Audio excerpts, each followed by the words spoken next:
Hello everyone, কেমন আছো সবাই? আজকে আমি তোমাদের সাথে শেয়ার করছি চকলেটের রেসিপি। চকলেটটা কিন্তু ছোট থেকে বড় সবাই কম বেশি পছন্দ করে। আর সেই রেসিপিটা কিন্তু সবথেকে সহজ পদ্ধতিতে তোমাদের সাথে শেয়ার করছি। কোনো রকম চকলেট মোল্ড ছাড়াই কিন্তু এই চকলেটটা আমি বানিয়ে নিয়েছি একটা ট্রের মধ্যে। আর বানানোটা কিন্তু একেবারেই ইজি। আশা করছি সবার কাছে ভালো লাগবে। ভিডিওটা স্কিপ না করে দেখতে থাকো।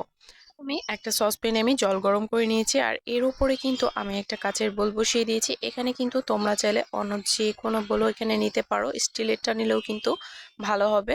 যাই হোক, এর মধ্যে কিন্তু আমি ডালডা দিয়ে দিয়েছি আর ডালডাটাকে নেড়ে চেড়ে কিন্তু আমি গলিয়ে নিচ্ছি। এখানে ডালডার পরিবর্তে কিন্তু বাটার অথবা নারিকেল তেলটাও দিতে পারো, তবে যে নারিকেল তেলটা আমরা মাথায় দিই সেটা কিন্তু না। অবশ্যই একদম অথেন্টিক অরিজিনাল নারিকেল তেল যেটা, সেটাই কিন্তু এখানে দিতে হবে। ডালডাটা খুব ভালোভাবে গলে যাওয়ার পরে এখানে আমি দিয়ে দিব চিনি। আমি এখানে প্রায় 4 চা চামচের মতো চিনি দিয়েছি। আর এখানে দিয়ে দিব 10 টাকা প্যাকেটের 1 প্যাকেট গুঁড়া দুধ। চিনিটাকে কিন্তু প্রথমে খুব ভালোভাবে মিশিয়ে নিতে হবে। এই তো আমি চিনি দিচ্ছি আর কিন্তু এটাকে খুব ভালোভাবে ডালডার সাথে মিশিয়ে নিচ্ছি।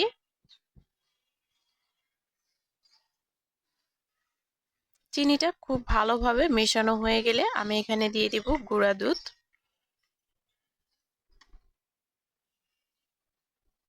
গুঁড়া দুধটাকেও কিন্তু ডালডার সাথে খুব ভালোভাবে মিশিয়ে নিতে হবে। গুঁড়া দুধটা খুব ভালোভাবে মেশানো হয়ে গেলে আমি এখানে দিয়ে দিব কোকো পাউডার। এখানে আমি প্রায় 2 চা চামচের মতো কোকো পাউডার দিয়েছি। কোকো পাউডারটাকেও কিন্তু খুব ভালোভাবে মিশিয়ে নিচ্ছি। খুব ভালোভাবে মেশানো হয়ে গেলে এটাকে আমি চুলা থেকে নামিয়ে নিব। আর তারপর আমি একটা ট্রের মধ্যে কিন্তু চকলেটটা সেট করব। আমার হাতের কাছে কিন্তু চকলেট মোল্ডটা ছিল না, যার কারণে আমি একটা ট্রের মধ্যে সেট করছি। আর এটাকে কিন্তু আমি ডিপে রেখে দিব। ডিপে রাখলে কিন্তু খুব তাড়াতাড়ি হয়ে যাবে আর খুব ভালোভাবে উঠেও আসবে। আমি বেশ অনেকটা সময় রেখেছিলাম, যার কারণে কিন্তু ওপরটা একটু বরফ হয়ে গেছে।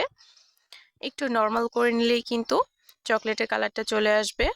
আর এই তো নিচের সাইডটা দেখেই বুঝতে পারছো কতটা সুন্দর হয়েছে। আশা করছি আজকের এই রেসিপিটি তোমাদের সবার কাছে ভালো লেগেছে। সবাই ভালো থেকো, দেখা হবে নতুন কোনো ভিডিওতে।